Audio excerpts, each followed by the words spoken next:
hindi pa rin nag-stop? Well, I believe that of course we are still committed to the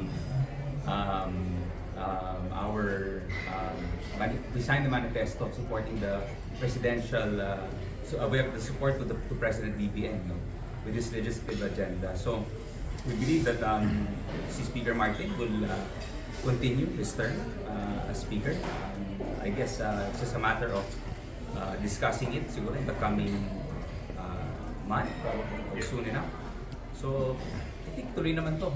I don't know any rumors. Wala naman ako na didinig ng mga rumors. Sir, Lakas din is still the ruling majority party. Correct, yes. Yeah, and in addition to that, no, unang-una, naniniwala naman tayo sa nakalipas na 3 taon, nakita naman natin yung performance ng House. Nakita natin kung paano po tayo nakapag-deliver sa legislative agenda ng ating Pangulo.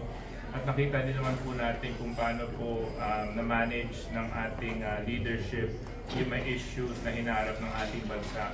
So naniniwala at buong tiwala po ang karamihan sa atin na continuity ang mahalaga para sa Kongreso. And we're fully supported behind the leadership of Speaker Martin Romualdez.